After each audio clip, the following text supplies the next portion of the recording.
Tidak dihalalkan bagi seorang Muslim memboikot sesama Muslim lebih daripada 3 hari, sehingga jika bertemu di jalan yang satu, memandangkan muka dari kawannya, memalingkan muka daripada kawannya, dan yang terbaik di antara keduanya iaitu yang mendahului memberi salam. Juga daripada Hasan al-Basri telah berkata Nabi SAW, la tuhajiru fa in kuntum mutahajirin la mahalata fala tuhajiru fawqa 3 ayyam wa ayyuhuma muslimaini mata wa huma mutahajirani la yajtami'ana fil jannati. Jangan boikot memboikot, iaitu tidak berbicara dan tidak bertegur siapa antara satu sama lain. Maka jika kamu terpaksa harus memboikot, maka jangan lebih daripada 3 hari. Dan tiap 2 orang Muslim yang mati sedang keduanya masih boikot memboikot antara satu sama lain, maka tidak dapat berkumpul di dalam syurga, iaitu tidak masuk ke dalam syurga. Begitu juga Anas bin Malik radhiyallahu anhu berkata, Rasulullah sallallahu alaihi wasallam bersabda, ada beberapa hamba Allah yang akan diberi oleh Allah pada hari kiamat nanti mimbar daripada nur, iaitu daripada cahaya. Mereka bukan daripada kalangan Nabi dan bukan juga daripada kalangan orang yang mati syahid, sehingga mereka itu diinginkan oleh para Nabi dan orang-orang yang mati syahid. Sahabat bertanya, siapakah mereka itu ya Rasulullah? Jawab Nabi SAW, mereka orang-orang yang saling kasih sayang kerana Allah semata-mata. Juga Abu Hurairah radhiyallahu anhu berkata, Nabi SAW bersabda, pintu-pintu syurga dibuka tiap hari Isnin dan hari Khamis, maka diampunkan di dalamnya tiap hamba yang tidak menyengutukan Allah dengan sesuatu apapun, kecuali orang yang masih sengketa dengan saudaranya. Maka dikatakan, nantikan kedua orang itu hingga damai, dan apabila dinaikkan amal orang yang bersengketa lebih daripada 3 hari, maka ditolak.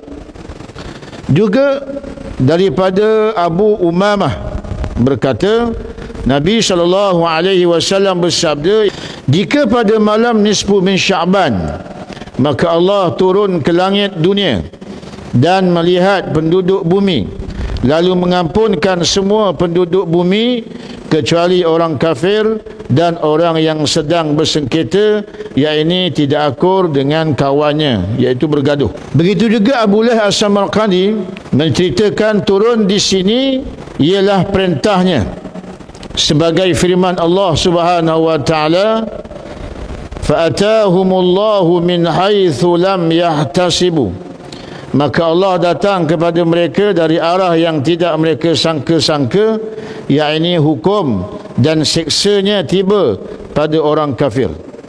Anas bin Malik radhiyallahu anhu berkata, Nabi SAW bersabda, 5 macam orang yang tidak diterima, iaitu tidak dianggap sembahyang. Yang pertama, isteri yang sedang dimurkai oleh suaminya. Yang kedua, hamba sahaya yang lari daripada majikannya. Yang ketiga ialah orang yang bersengketa sehingga tidak berbicara dengan saudaranya lebih daripada 3 hari. Yang keempat, orang yang selalu minum khamar. Yang kelima, imam yang sembahyang yang tidak disukai oleh makmumnya, iaitu imam suatu kaum padahal mereka benci padanya. Juga Nabi SAW bersabda, sukakah saya beritahukan kepadamu sedekah ringan yang disukai oleh Allah Subhanahu wa taala? Sahabat berkata, baiklah ya Rasulullah. Jawab Nabi SAW, mendamaikan orang yang bersengketa jika mereka sampai memboikot, yakni tidak berbicara antara satu sama lain. Juga Abu Darda radhiyallahu anhu berkata, Nabi SAW bersabda, ala ukhbirukum bi afdala min darajati as-siyami was-salah was-sadaqah. Qalu bala, qala islahu dhatil bain idza taqata'u. Sukakah saya beritahukan kepadamu amal yang lebih afdal dari puasa, dari sembahyang, juga daripada sedekah? Jawab mereka, iaitu para sahabat radhiyallahu anhum ajma'in, baiklah ya Rasulullah.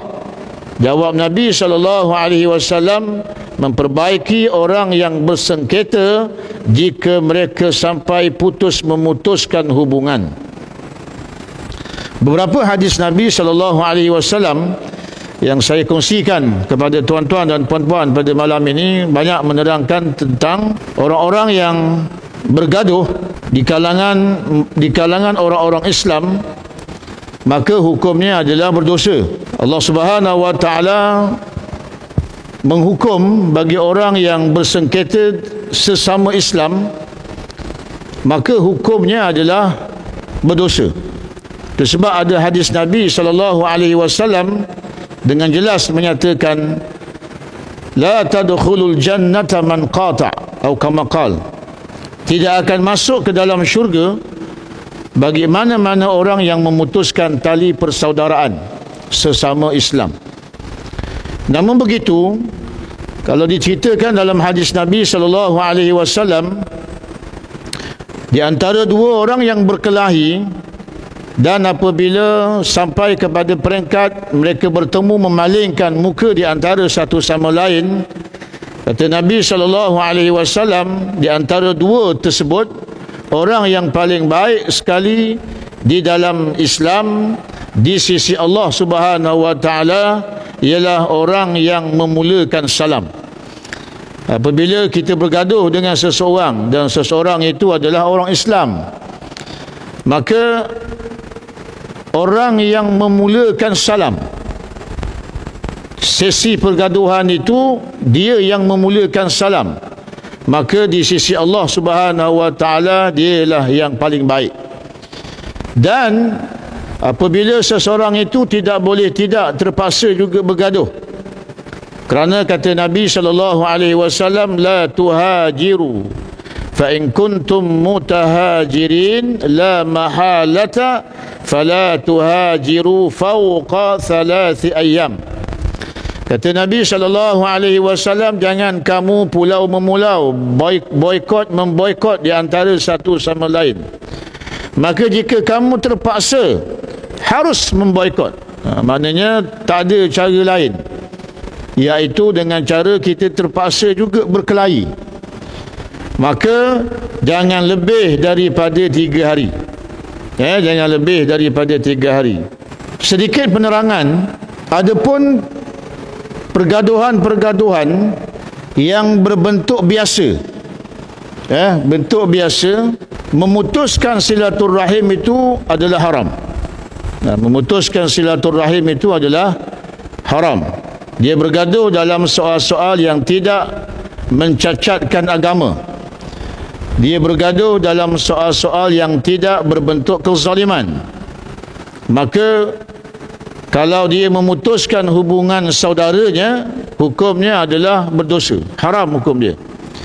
Tapi sekiranya dia memulaukan seseorang itu kerana untuk memelihara akidahnya, untuk memelihara agamanya, untuk tidak dia terlibat dengan kezaliman, maka sebahagian daripada ulama menyatakan bahawa boleh walaupun lebih daripada 3 hari. Kerana apa? Kerana waktu itu dia boleh mengganggu akidah kita, dia boleh merosakkan akidah kita. Kerana apabila kita bertemu, kerana apabila kita berbaik-baik, memberi ruang kepada dia untuk menarik kita untuk tidak beriman kepada Allah, maka tidak menjadi kesalahan kalau kita bermusuhan lebih daripada 3 hari. Adapun dalam kesalahan-kesalahan, pergaduhan-pergaduhan yang kemungkinan menggunakan bahasa-bahasa yang tidak baik, lalu menyentuh hatinya, menyebabkan dia bergaduh, dibenarkan, tetapi tidak boleh lebih daripada 3 hari. Bahkan ada ulama 3 hari dah berdosa. Dia mesti sebelum sampai 3 hari. 2 hari je boleh. Masuk 3 hari dah kira berdosa dah. Itu sebab kalau dilihat tuan-tuan, akhlak Nabi SAW, Nabi pernah marah tak? Nabi pernah marah. Kemudian Nabi SAW dalam pergaulan sesama Muslim ini, Nabi lebih mengenengahkan. Di antaranya seorang sahabat bertemu dengan Nabi SAW dan minta kepada Nabi supaya menasihati dia. Ya Rasulullah, engkau nasihatilah aku. Kata Nabi SAW, la taghdab, jangan marah. Kemudian dia tak puas hati, pendek benar. Dia tanya, ya Rasulullah, nasihatlah aku. Kata Nabi SAW, la taghdab, jangan marah. Dia tak puas hati, dia tanya buat kali yang ketiga. Lalu juga Nabi menyatakan, la taghdab, jangan marah. Menunjukkan kepada kita, tuan-tuan, sentiasa kita menyulam hidup kita ni dengan sifat jangan marah. Kerana dengan sifat tidak mudah marah, maka tidak akan berlakulah persengketaan. Kerana orang yang boleh menahan marah, artinya orang itu orang yang pemaaf. Dia mudah untuk bermaaf. Pasal apa? Pasal bila dia tidak marah, dia memaaf, maka dia tidak melakukan perkara yang dilarang oleh Allah, iaitu memutuskan tali persaudaraan. Oleh kerana itu, tengok-tengok kita bergaduh ni pasal apa? Kita bergaduh ni pasal apa? Kalau pasal dunia, maka segeralah kita berbaik semula. Halal menghalalkanlah di antara satu sama lain. Kerana perbuatan memutuskan silaturrahim itu adalah merupakan perbuatan yang berdosa, yang haram hukumnya di sisi syarak, melainkan dalam situasi-situasi yang saya katakan tadi, kalau boleh menjejaskan akidah, kalau menyebabkan kita terlibat dengan perkara-perkara yang zalim, maka tidaklah menjadi kesalahan untuk kita terus berkelahi, kerana menjaga akidah, menjaga title kita jangan menjadi orang yang zalim. Di sini juga Nabi SAW menggambarkan kepada kita bagaimana nabi-nabi dan juga para syuhada, mereka inginkan suatu yang diberikan oleh Allah Subhanahu wa taala di hari kiamat nanti. Siapakah mereka itu? Iaitu salah seorang daripada ibadullah, salah seorang daripada hamba Allah Subhanahu wa taala, yang Allah Subhanahu wa taala meletakkan padanya pada hari kiamat manabira. Manabira ni maknanya singgah sana lah. Allah Ta'ala beri padanya singgah sana min nurin, daripada cahaya. Cahaya itu Allah Ta'ala buat kursi, buat singgah sana, kemudian ditempatkan seorang hamba Allah ini. Apabila dilihat, apabila ditengok, apabila diteliti, laisu bil anbiya, dia ni bukannya nabi. Dia bukan nabi, wala syuhada, dan dia juga bukanlah daripada kalangan orang yang mati syahid. Sehingga para nabi alaihi wassalatu wassalam dan juga orang-orang yang mati syahid, faqalu, mereka bertanya pasal mereka nak menduduki singgah sana tu. Lalu mereka bertanya kepada Nabi SAW, ya Rasulullah, siapakah mereka itu? Yang dia bukan nabi, yang dia bukan syuhada, kami teringin sangat untuk menduduki mimbar tersebut. Lalu kata Nabi SAW, qala humul mutahabbuna fillah. Mereka itu adalah orang yang berkasih sayang kerana Allah Subhanahu wa taala. Sebab para hadirin yang dimuliakan oleh Allah Subhanahu wa taala, di sana juga ada hadis yang kemungkinan kita sering mendengar. Bagaimana ada seorang keluar daripada rumah di waktu pagi. Kemudian tujuan dan matlamat dia keluar daripada rumah ialah untuk berziarah ke rumah kawan dia. Berziarah ke rumah kawan dia.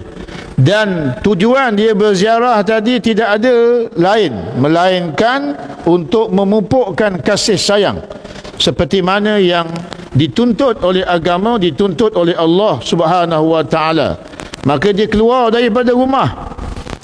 Di tengah-tengah jalan Allah Subhanahu wa taala mengarahkan kepada malaikat Jibril untuk menyerupa sebagai seorang manusia untuk mencari hakikat kedatangan dia bertemu dengan kawan dia. Kemudian ditanya, kamu ni nak pergi mana? Dia kata, aku nak pergi rumah kawan aku. Kawan kau tu siapa? Kawan aku itu adalah kawan seakidah. Adakah kawan kau tu kerana dia kaya? Tidak. Adakah kawan kau tu pasal kerana dia ada talian saudara? Tidak. Aku datang ni, aku nak ziarah dia kerana dia tu adalah saudaraku dalam Islam. Saudaraku dalam Islam. Maka pergilah lelaki ini sampailah bertemu bersama saudara dia. Bertanya khabar, tanya apa yang boleh ditolong, membisikkan telinga rasa rindu dan sebagainya. Kemudian di sebelah petang, lelaki ini pun balik. Sesampai saja di tempat yang sama yang dia bertemu dengan malaikat Jibril, dia bertemu juga kembali orang yang dia bertemu tadi. Kemudian malaikat Jibril menyatakan, aku ni adalah malaikat Jibril. Aku diutus oleh Allah Subhanahu wa taala untuk menyampaikan salam. Allah berkirim salam kepada engkau. Kerana apa? Kerana engkau mencintai saudara engkau. Tidak berasaskan kepada material, tidak berasaskan kepada selain daripada Allah Subhanahu wa taala. Maka selayaknya hadis ini kita renungi apabila Allah Subhanahu wa taala menudukkan, menempatkan orang yang berkasih sayang kerana Allah Subhanahu wa taala di suatu tempat mana bira min nurin, di singgasana yang dibuat daripada cahaya, yang mereka itu bukan daripada kalangan nabi, mereka itu bukan daripada kalangan syuhada. Bahkan para nabi dan para syuhada menginginkan tempat itu. Tatkala dijawab oleh Nabi SAW, mereka itu adalah orang yang berkasih sayang kerana Allah Subhanahu wa taala. Lantaran itu para hadirin yang dimuliakan oleh Allah Subhanahu wa taala, jangan cepat kita memutuskan silaturrahim.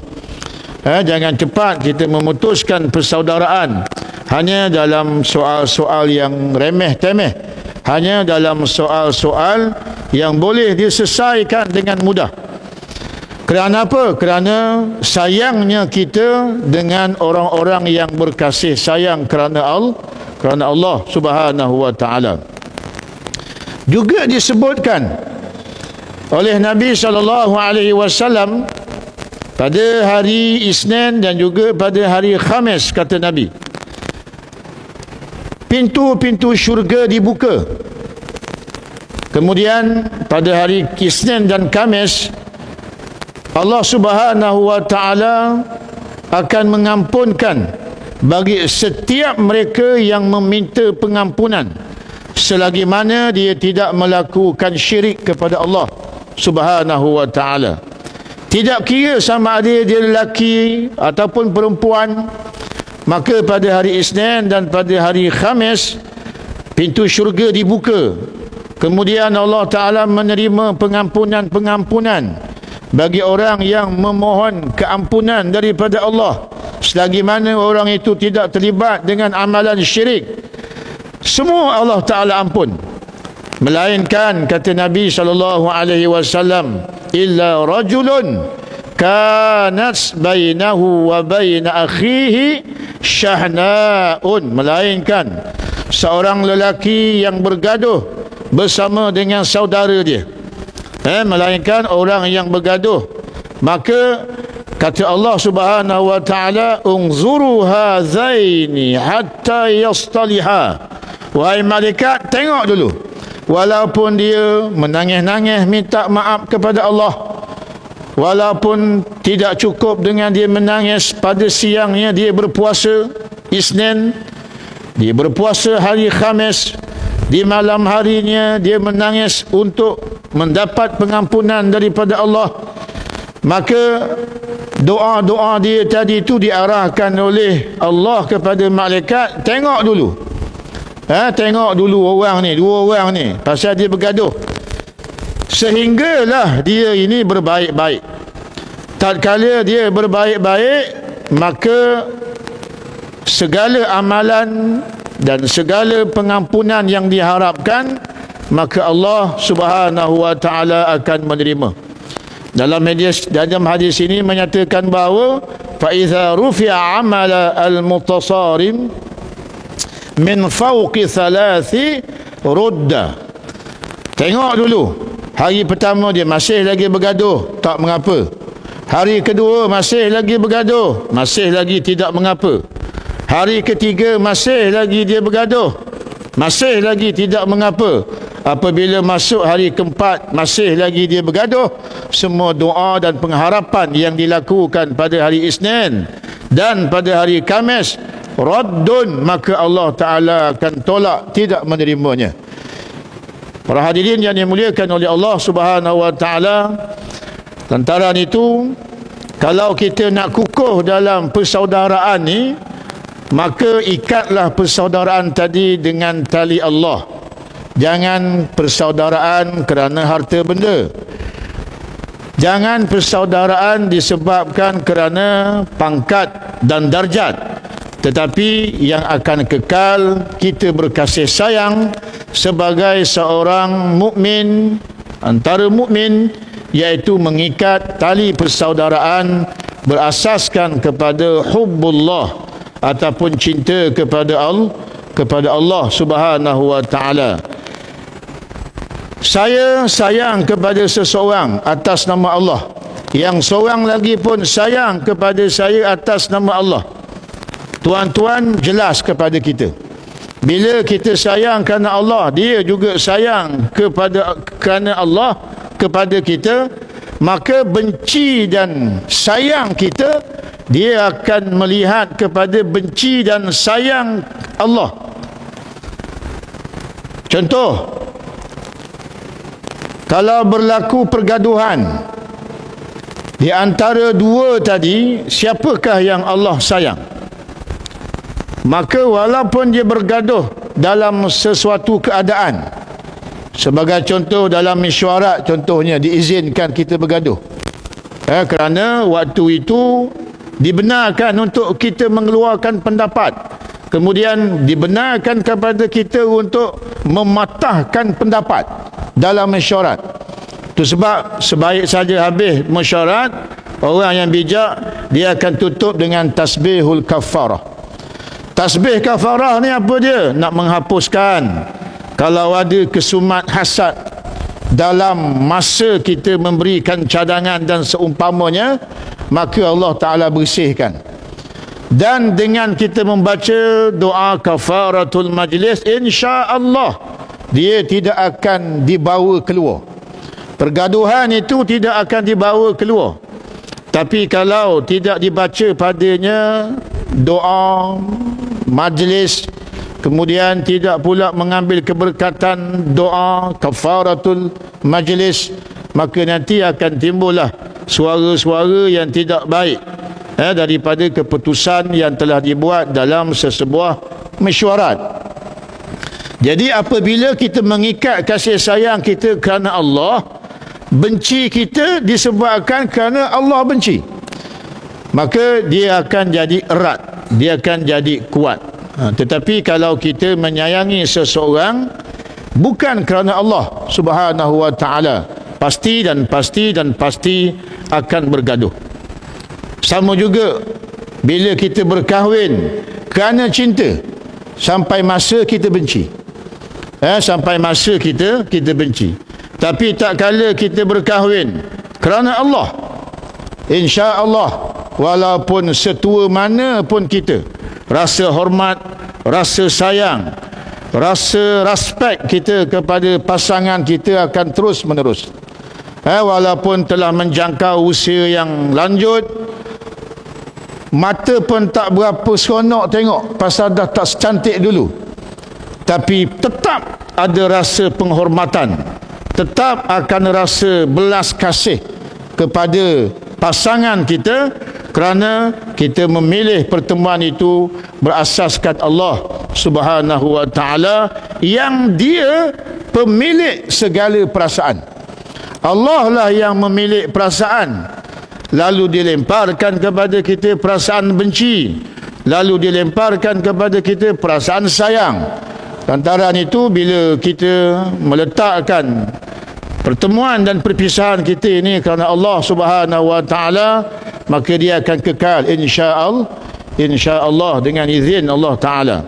Juga dikongsikan sabda Nabi sallallahu alaihi wasallam, diceritakan pada malam nisfi min Sya'ban, para malaikat turun ke langit dunia, kemudian daripada itu mencari-cari orang yang, kalau ada yang meminta pengampunan daripada Allah Subhanahu wa taala dengan keberkatan Lailatul min Sya'ban, Lailatul nisfi min Sya'ban, maka Allah menyedia untuk memaafkan semua, illa melainkan dua kumpulan. Yang pertama al-kafir, orang yang kafir. Kemudian yang kedua ialah orang yang mutasyahin, iaitu orang yang bergaduh. Orang yang bergaduh. Begitu juga kata Nabi sallallahu alaihi wasallam, seseorang itu apabila dia melaksanakan sembahyangnya tidak diterima oleh Allah Subhanahu wa taala. Yang pertama sekali, golongan siapakah dia? Al-mar'atu sakhitu 'alaiha zawjuha. Yang pertama sekali ialah seorang isteri, seorang perempuan yang dia hal keadaannya dimurkai oleh suaminya. Suaminya murka kepada dia, suaminya tidak redha pada dia.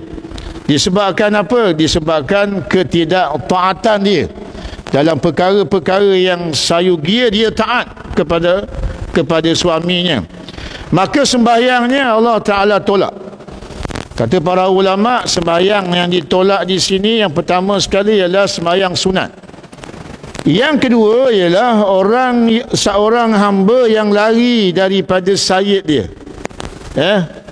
Yang ketiga ialah al-masarimul ladzi la yukallimu akahu fawqa 3 ayyam. Yang ketiga ialah orang yang bergaduh, yang tidak bercakap bersama saudaranya lebih daripada 3 hari.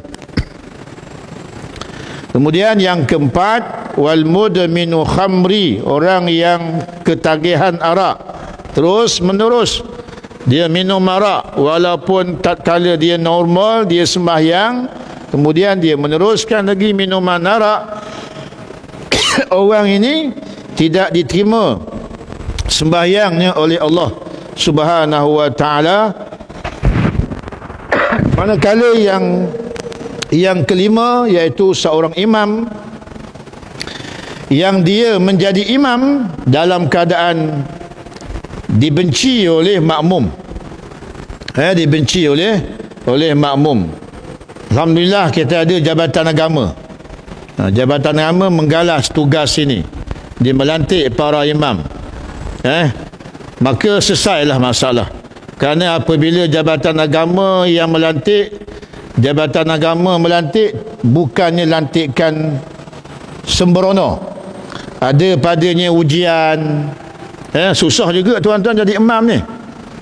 Salah satu daripada soalan dia, lepas sembahyang Jumaat, tiba-tiba imam tu baru teringat dia tak mandi wajib lagi. Apa nak buat? Apa nak buat? Itu salah satu daripada soalan. Ada juga yang jawab sembahyang balik semula. Fail, tak boleh jadi imam. Datuk macam mana? Imam saja yang sembahyang balik.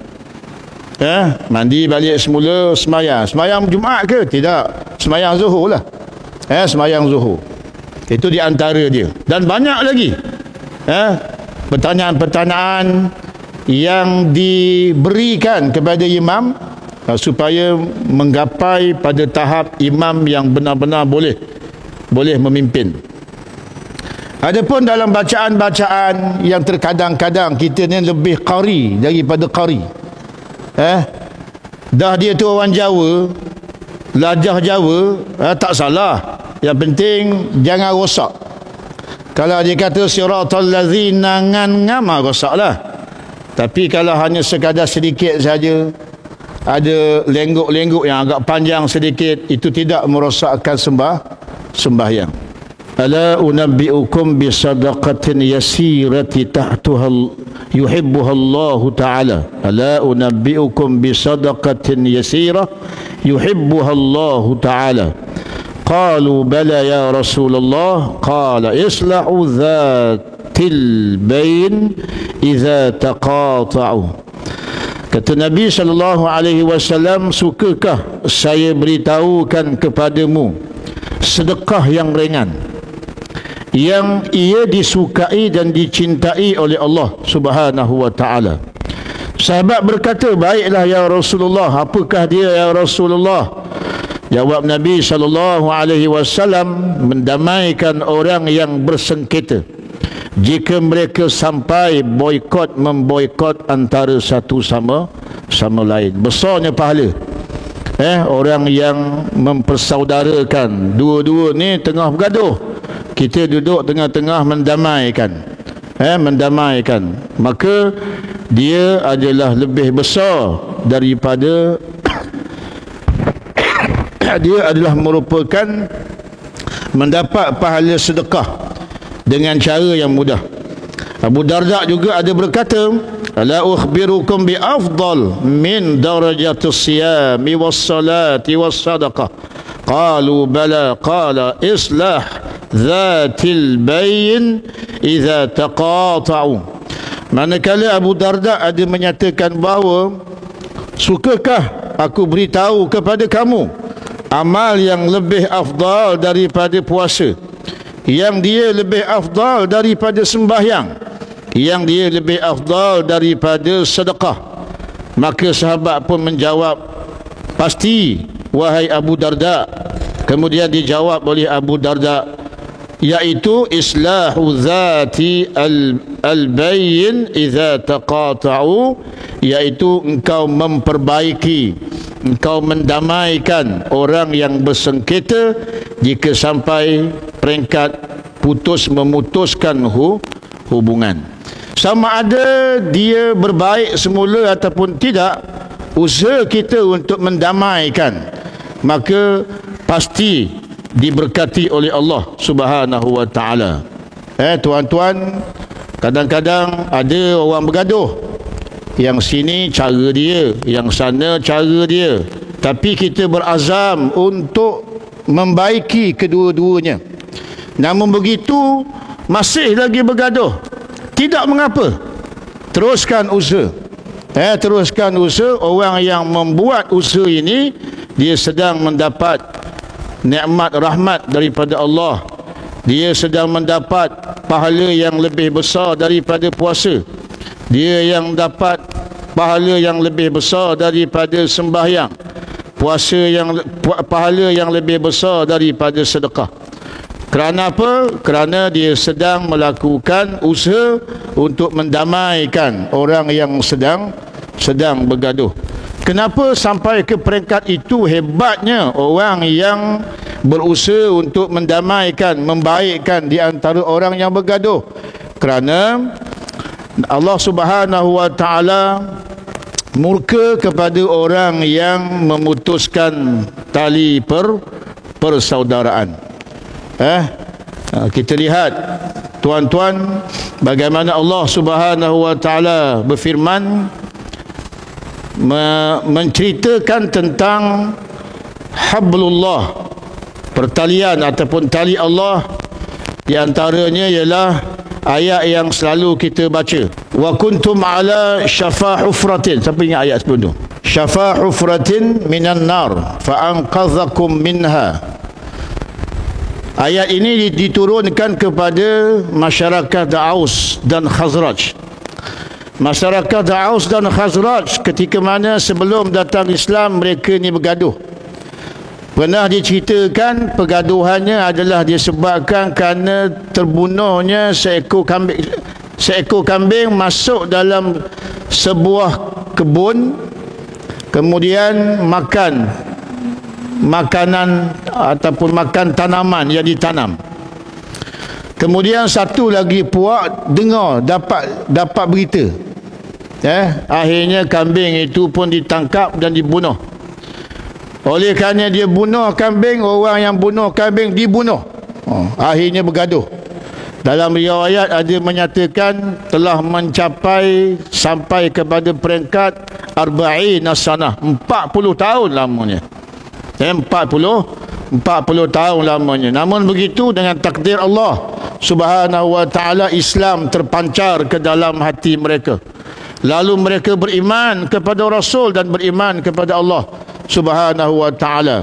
Lalu Nabi SAW mempertemukan di antara Aus dan Khazraj ini dan memanggil kelompok ini sebagai Ansar. Namun begitu, ada beberapa ketika mereka ini hampir-hampir nak menghidupkan semangat asabiah, nak bergaduh balik semula. Maka turunlah ayat Quran. Ayat Quran, saya terlupa ayat Quran tersebut. Namun begitu, ayat Quran itu menyatakan, cuba wadhkuru ni'matallah allazi wadhkuru ni'matallahi alaikum idh kuntum a'daan fa'allafa baina qulubikum fa asbahtum bi ni'matihi ikhwana. Menunjukkan kepada kita persaudaraan itu, tuan-tuan, dia merupakan nikmat. Tatkala kita memutuskan hubungan, artinya dia bukan nikmat, dia nikmah. Nikmah melawan kepada nikmat, iaitu kecelakaan. Allah Ta'ala murka pada orang yang memutuskan memecah belahkan perpaduan di kalangan umat Islam. Maka kita berusahalah, kalau kita ada mendengar perkara-perkara yang memecahkan umat Islam, maka kita bantu untuk menyatukan balik umat Islam tersebut. Saya tutup dengan kata-kata daripada seorang sahabat, man ajaza an thamaniyata fa'alayhi bi thamaniyatu ukhra liyanala fadlaha. Kata sahabat ini, barang sesiapa yang dia tidak boleh buat 8 perkara, maka dia buat 8 perkara yang lain supaya dia tetap dapat mengambil fadilat amalan tersebut. Yang pertama, kata sahabat ini, man arada fadla salatil lail, sesiapa yang nak mendapatkan kebaikan dan fadilat sembahyang pada waktu malam, tetapi sukar baginya. Pasal apa sukar baginya? Kerana dia suka tidur. Dia nak sembahyang malam tapi tak dapat. Pasal apa? Dia tidur. Lalu kata sahabat ini, tak apa, engkau masih lagi ada harapan untuk mendapat fadilat sembahyang malam. Macam mana cara dia? Fala ya'si bin nahar, jangan buat maksiat pada siang hari. Sebelah malam kita tak beribadat, tak apa, ada ruang dan peluang untuk kita mendapat fadilat pada waktu malam itu. Macam mana cara dia? Siang hari jangan buat maksiat. Kemudian yang kedua, wallazi man arada fadla siyamit tatawwu'a, barang sesiapa yang dia nak mengambil fadilat puasa sunat tapi dia tak terdaya, Baru sikit puasa dah batal. Pasal apa? Kawan belanja, tak puasa. Baik, ada tak harapan untuk dia mendapat fadilat orang yang berpuasa itu? Ada. Macam mana cara dia? Falyahfaz lisanahu. Jangan mengumpat orang, jangan cakap benda yang tidak baik pada orang. Makna artinya jaga lisan dia.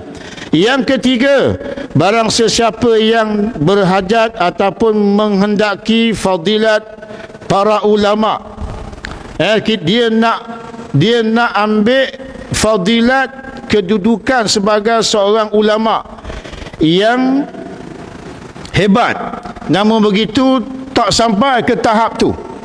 Tak sampai ke tahap tu. Macam mana dia nak ambil juga fadilat tersebut? Fa'alaihi bitafakkuri. Hendaklah dia bertafakkur. Kerana tafakkur ni semua orang boleh buat. Dia pandang matahari, dia boleh ingat kebesaran Allah. Dia melihat diri dia, dia boleh melihat keagungan Allah.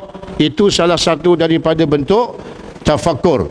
Tak kala dia berbuat perkara tersebut, dia berada pada kedudukan mendapat fadilat sebagai seorang ulama. Manakala yang keempat, barang sesiapa yang berkendak kepada fadilat, orang yang berjuang, orang yang berperang, tapi dia tak mampu untuk buat seumpama itu, maka hendaklah dia falyujahidis syaitan, maka hendaklah dia sentiasa berperang dengan syaitan. Manakala yang kelima, barang sesiapa yang berhajat untuk mendapat pahala sedekah tetapi dia tidak mampu untuk bersedekah, maka hendaklah engkau mengajar manusia apa yang engkau ketahui daripada ilmu yang baik-baik. Manakala yang keenam, barang sesiapa yang berhendak ataupun hendak mengambil fadilat haji, namun begitu dia tak boleh melaksanakan haji, maka hendaklah dia falyalzami al-jumu'ati, maka hendaklah dia menjaga hari Jumaat. Hari Jumaat tu hendaklah dijaga. Paling-paling tidak 45 minit sebelum daripada orang semayang, dia dah ada dah dekat dalam masjid. Kemudian wasabi'u, manakala yang ketujuh, seseorang yang berhajat untuk mencapai darjat kepada abidin, tetapi dia tidak akan sampai. Abidin ni lebih tinggi daripada para awliya. Awliya atas daripada awliya, abidin dipanggil. Hebat orang ini. Nak sampai ke tahap tu boleh tak boleh? Tak boleh, tinggi sangat. Tapi ada tak harapan untuk mengambil bahagian supaya kita dapat juga bahagian itu? Ada. Apakah dia? Falyuslih bainan nas, maka engkau perbaikilah orang yang bergaduh ni. Orang yang bergaduh ni kita cuba baiki. Kemudian wala yuqi' bainahumul adawata wal baghdha, juga dapat dapat juga yang ke-8, yang terakhir, man arada fadlal abdal, barang sesiapa yang hendakkan darjat abdal. Abdal ni kalau tadi abidin bawah sikit, abdal ni atas lagi, atas daripada abidin, tapi dia tak dapat ke tahap itu, maka kata sahabat ini, falyadha' yadahu ala sadrihi wa yarda li akhihi ma yarda li nafsihi. Ini pangkat yang paling tinggi. Nak capai kepada kelompok al-abdal tak tercapai. Tapi macam mana cara kita nak capai? Kata sahabat ini, engkau letak tangan kau di dada engkau, kemudian engkau redha terhadap saudara engkau seperti mana engkau redha ke atas diri engkau. Dengan makna yang lain, dalam hadis Nabi kata Nabi, sayanglah saudara engkau seperti mana engkau menyayangi diri engkau sendiri. Kadang-kadang kita terpaksa menahan sabar, menahan marah. Kerana apa? Kerana perangai saudara kita. Tapi kenapa kita tak melontarkan kemarahan? Kerana sikap kita, kalau ada orang marah, kita pun marah. Lantaran itu kita menahan marah, kerana tak mau apa yang berlaku kepada kita akan berlaku kepada sahabat kita. Maka ini kedudukan yang paling tinggi yang boleh mengambil bahagian waliul abdal. Saya rasa cukup sekadar itu. Mudah-mudahan apa yang telah dikongsikan dengan pembacaan hadis-hadis Nabi, dengan sedikit pesanan-pesanan daripada para sahabat ridwanullahu alaihim ajma'in, memberi kekuatan kepada kita untuk bersama-sama mendamaikan kalau ada di kalangan saudara-saudara kita yang bergaduh. Kerana dalam kaedah orang-orang yang bersatu maka dia akan kuat. Orang-orang yang berpecah maka dia akan menerima awaqib dia. Dia akan menerima akibat dan penyesalan. Aqulu qawli hadza wa astaghfirullah li wa lakum. Wassalamu alaikum warahmatullahi wabarakatuh.